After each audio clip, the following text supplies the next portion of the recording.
On va maintenant parler de cette campagne. L'amour n'est pas un crime avec vous, Sonia Terrab. Il y a aussi ce manifeste du collectif 490 qui démarre ainsi. Nous, citoyennes et citoyens marocains, déclarons que nous sommes hors la loi. Comment est née au juste cette campagne ? Écoutez, cette campagne est née suite à l'arrestation de la journaliste Hajar Reissouni, début septembre. Et donc voilà, elle a été arrêtée et poursuivie pour avortement, relations sexuelles hors mariage. Elle, son fiancé, son médecin, l'anesthésiste et l'assistante du médecin, la secrétaire du médecin. Elle a aussi été condamnée à 1 an de prison, tandis que le médecin a pris 2 ans de prison. Et je pense que c'est quelque chose qui nous a énormément révoltés.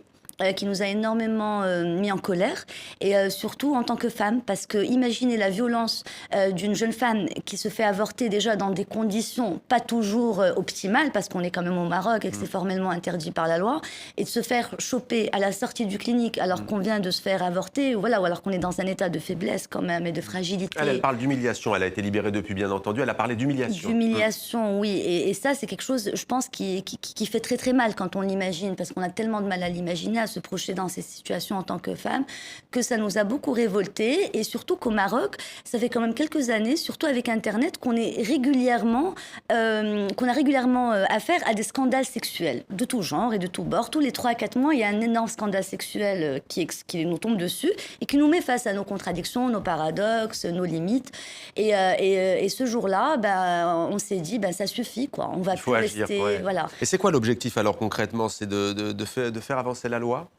L'objectif, c'est vraiment, au départ, ce qu'on voulait, c'était de libérer la parole. Et c'était d'en faire un débat national. Donc c'est vrai que Hajar a été l'élément déclencheur, mais nous, on a dit qu'il y a des milliers de Hajar, surtout qu'elle dit qu'elle n'a pas avorté, qu'elle n'a pas eu de relation sexuelle hors mariage et tout. Donc il y a aussi ce côté parfois d'injustice. Et certains ont dénoncé un règlement de compte politique. Exactement. Donc ces lois, elles sont aussi souvent utilisées, instrumentalisées comme des outils de vengeance politique et personnelle.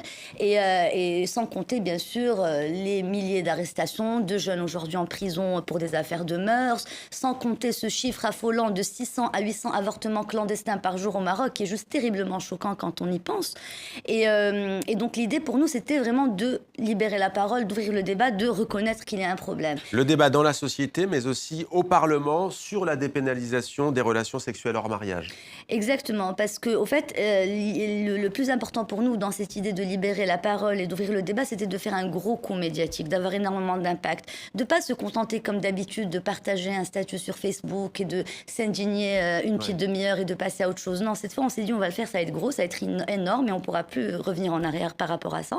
Et ça a réussi. En fait, c'est ça ce qui a été incroyable, c'est que voilà, ça a été pensé comme une vraie campagne. Le manifeste a été pensé comme une vraie campagne. Léla Slimani et moi, on a travaillé pendant 10 jours à ramasser les 490 signatures, à préparer la communication de tout ça, etc. Et quand on l'a lancé, effectivement, ça a fait un buzz. 15 000 signatures déjà, comme vous le dites, ça a fait le buzz. Plus de 15 000 personnes ont déjà signé votre manifeste. Comment réagit-on au Maroc ? Est-ce qu'au fond, une majorité vous suit ou pas ?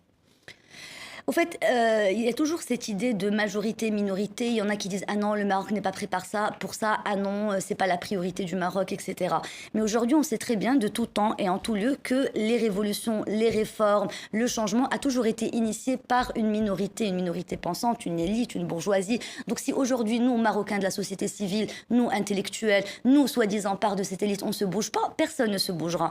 Et donc l'idée pour nous, c'est vraiment d'être dans cette optique de tirer le Maroc vers le haut et pas vers le bas. On a envie de regarder vers le haut et pas de regarder vers le bas.